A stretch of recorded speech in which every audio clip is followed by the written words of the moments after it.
Bienvenue sur Nutrition TV. Aujourd'hui, on parle du pain. Et malheureusement, du pain que je déteste le plus. Et devinez quoi? On parle du pain blanc. On parle des dangers liés à la consommation régulière et à forte dose du pain blanc.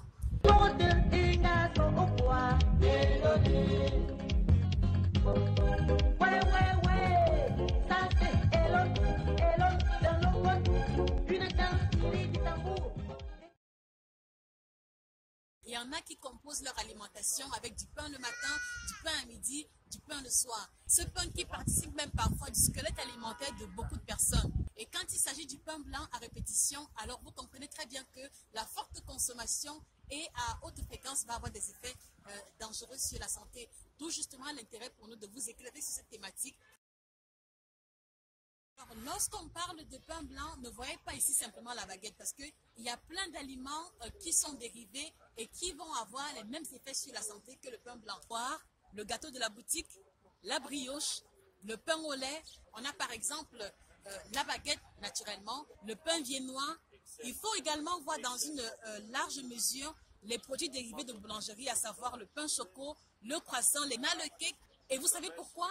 Parce qu'ils ont en commun la même farine qui est utilisée pour leur préparation, à savoir farine de blé de caractéristique T45, T55. Parce qu'à l'intérieur, il n'y a ni vitamines, ni sels minéraux, ni autres nutriments. Et donc, vous comprenez que la consommation d'un tel aliment qui est complètement vide en nutriments va forcément avoir des conséquences sur la santé. D'où justement notre intérêt pour cette thématique. Quelles sont donc les conséquences liées à la consommation régulière et à forte dose du pain blanc? Tout de suite, Nutrition TV.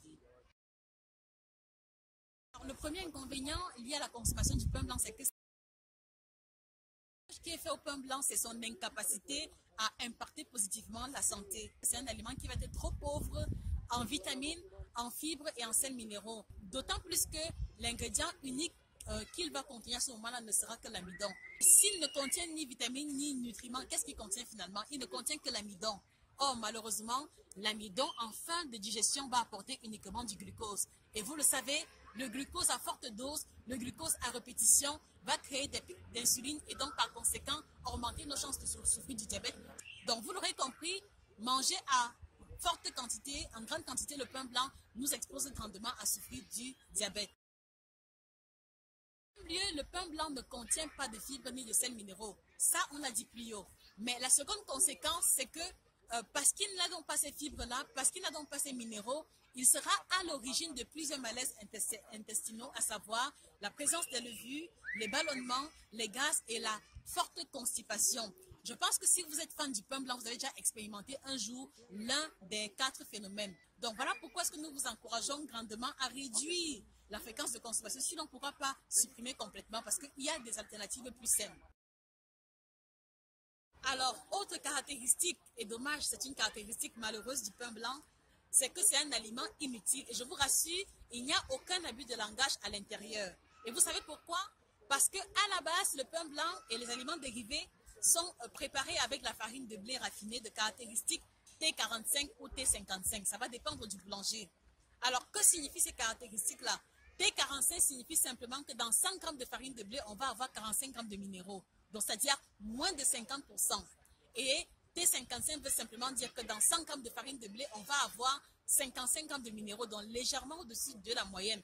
Alors que vous avez son homologue, vous avez son opposé qui est le pain complet à base de farine de blé complète qui est de caractéristique T150. C'est-à-dire que dans 100 grammes de farine, on a 150 grammes de sels minéraux, c'est-à-dire 3 fois plus que dans le pain blanc classique.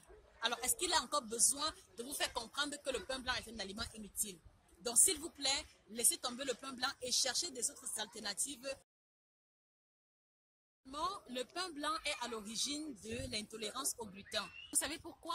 Simplement parce que son ingrédient majoritaire, qui est la farine de blé, a une protéine appelée gluten et qui est à l'origine de plus de 55 maladies, dont la plus connue est l'intolérance au gluten et également les colopathies fonctionnelles, troubles du tube digestif, ballonnement, gaz, et j'en passe. Donc, vous l'aurez compris, manger le pain blanc régulièrement et à forte dose ne rend pas service à notre tube digestif. Donc, un conseil, débarrassez-vous ou alors réduisez de façon conséquente la fréquence et les quantités. Y compris, chers téléspectateurs, le pain blanc n'est pas un aliment aussi utile sur la santé que nous le pensions.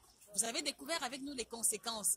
Donc, il est question maintenant pour nous de nous tourner vers les alternatives alimentaires qui seront plus riches en fibres, plus riches en vitamines, plus riches en sels minéraux et avec un moindre impact sur la glycémie. Nous vous remercions pour votre intérêt pour la nutrition.